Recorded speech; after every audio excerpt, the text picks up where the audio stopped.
여러 소송에서 계속 미뤄지던 뉴욕시 5개 식당 영구화 조치가 다시 속도를 내고 있습니다. 연방항소법원이 불체 청소년 추방 유예 제도가 불법이라고 판결, 드리머들에게 다시 추방 공포가 엄습하고 있습니다. 뉴욕시가 무료 신속 항원 검사와 PCR 검사를 대폭 확대하고 현장에서 양성 판정이 나올 경우 환자들에게 치료제를 공급하기로 했습니다. 한인 유학생이 기숙사에서 룸메이트를 살해한 혐의로 경찰에 체포돼 충격을 주고 있습니다. 이상은 TKC 뉴스데스크 오늘의 주요 소식입니다. 코비드-19 부스터가 이제 더 강력해졌습니다. 그러니 여러분과 우리 도시도 더 강력해질 수 있죠. 오늘 부스터를 접종해 사랑하는 사람들을 최신 오미크론 변이로부터 안전하게 지켜보세요. 최신 부스터는 12세 이상으로 마지막 백신을 접종한 지 최소 2개월이 지난 모든 주민이 접종하실 수 있습니다. 더 자세한 정보는 nyc.gov/백신파인더를 방문하거나 877-829-4692로 전화하십시오. 시청자 여러분 안녕하십니까? 10월 6일 목요일 TKC 뉴스데스크 첫 소식입니다. 여러 소송에서 계속 미뤄지던 뉴욕시 5개 식당 영구화 조치가 다시 속도를 내고 있습니다. 뉴욕주 법원이 지난 4일 1심 재판부의 판결을 뒤집고 지난 2월 공평한 도시 정책을 위한 연합이 뉴욕시를 상대로 제기한 소송을 기각했습니다. 맨하탄 그린위치 빌리지 로어 이스트사이드 주민 23명으로 구성된 원고는 뉴욕시가 5개 식당이 미치는 환경적 영향을 충분히 검토하지 않고 영구화를 추진했다며 소송을 제기한 바 있습니다. 1심에선 원고의 손을 들어줬지만 주 법원 항소심 재판부는 소송 근거가 충분하지 않다고 판단했습니다. 이에 대해 재판부는 판결문에서 아직 뉴욕시가 5개 식당 영구화 프로그램을 시작하지 않았고 팬데믹 때 임시로 쓰던 5개 식당을 대체할 프로그램을 담은 조례안도 통과시키지 않았다며 환경 영향을 판단하긴 이르다고 설명했습니다. 에릭 아담스 뉴욕시장도 5개 식당 영업을 영구화하겠다며 지지 의사를 표명했으나 지역 주민들의 소송이 이어지자 뉴욕시는 5개 식당 영구화는 지속하되 위생적인 디자인으로 바꾸겠다고 설명했습니다. 헛간 형태의 5개 식당 시설 대신 지붕이 없는 노천 카페 형식만 라이센스를 발급해 제한적으로 운영하겠다는 것입니다. 이번 소송 기각으로 뉴욕시가 추진하는 조례안이 힘을 받을지 주목되고 있습니다. 연방항소법원이 불체 청소년 추방 유예 제도가 불법이라고 판결, 드리머들에게 다시 추방 공포가 엄습하고 있습니다. 제5연방순회항소법원은 어제 불체 청소년 추방 유예 제도를 불법이라고 판단한 하급심 판결이 정당하다고 판결, 일부 우려대로 다카 불법 판결이 현실화됐습니다. 제5항소법원은 바이든 행정부가 지난 8월 다카 제도를 보완해 새로운 규정을 마련했으며 현재 항소법원이 새 규정을 평가할 만한 충분한 정보를 가지고 있지 않기 때문에 하급심에서 다시 심리하라고 명령했습니다. 또 상급심 판결이 나올 때까지 추방 유예 혜택을 부여받은 드리머들은 추방이 유예된다고 밝혀 추방이 유예된 59만 4천 명은 현재 지위를 유지하는 반면 신규 신청은 불허했습니다. 이에 대해 바이든 대통령은 이번 판결이 실망스럽다며 의회가 정책을 영구화시키는 법을 통과시켜야 한다고 주장했습니다. 제5항소법원은 보수 성향 판사들이 주류라는 평가를 받고 있으며 2021년 텍사스 연방지방법원이 다카가 불법이라고 판결하자 바이든 행정부가 항소를 제기해 이번 심리가 진행된 것입니다. 뉴욕시가 무료 신속 항원 검사와 PCR 검사를 대폭 확대하고 현장에서 양성 판정이 나올 경우 환자들에게 치료제를 공급하기로 했습니다.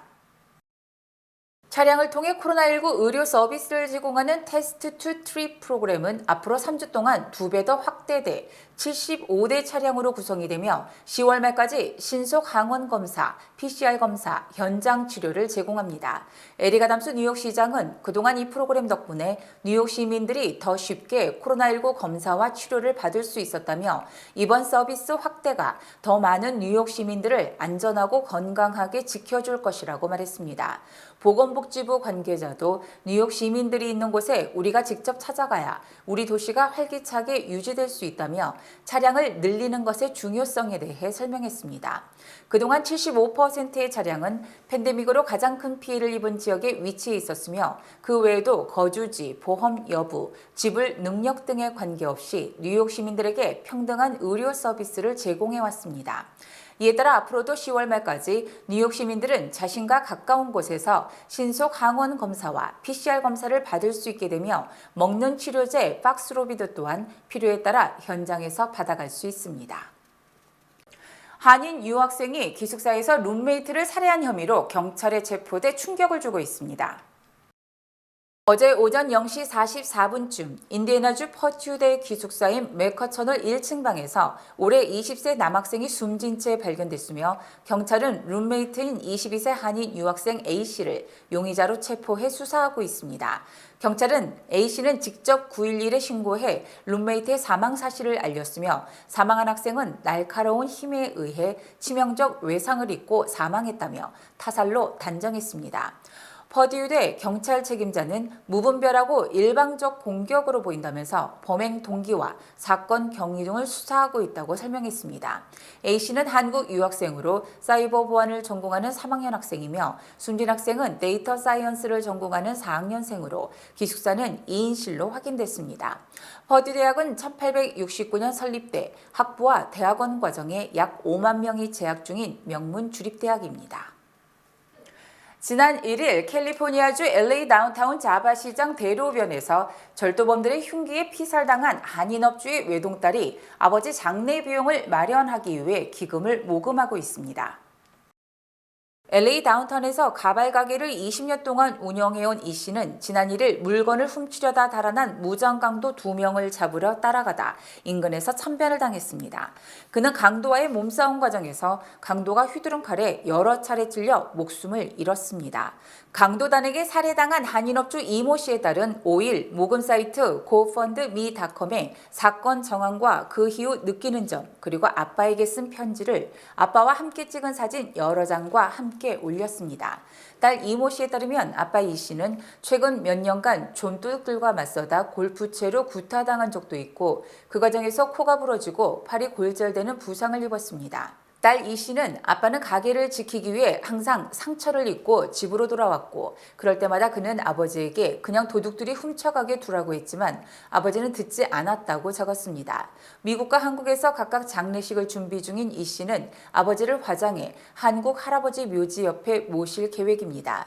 이 씨는 고펀드미를 통해 5만 달러를 목표로 모금을 시작한 지 하루 만에 목표 금액을 돌파했습니다.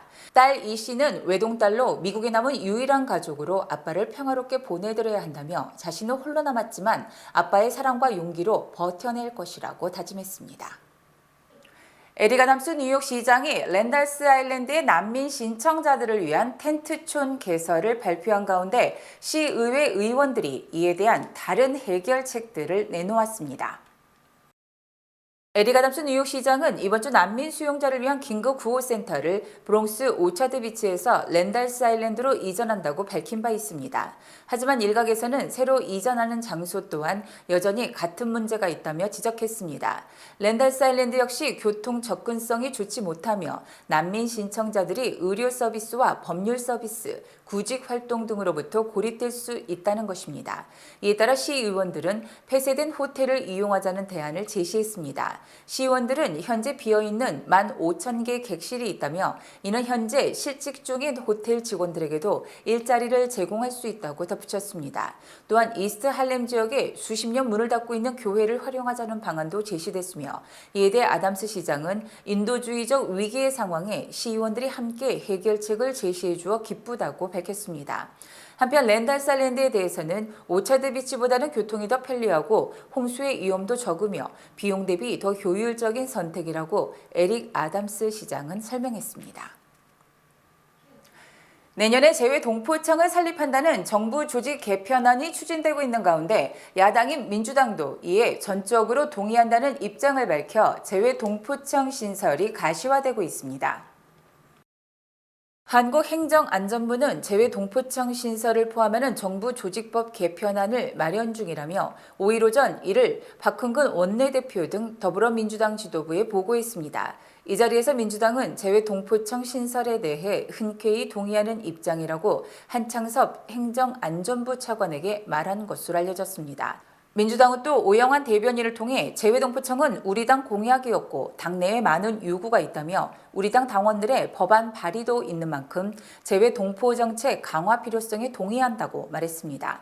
또 5일 개막된 2022 세계 한인회의장 대회에서 박진 외교부 장관도 국정과제이자 동포사회의 관심사항인 재외동포청 신설이 차질 없이 이루어지도록 준비하고 있다고 강조했습니다.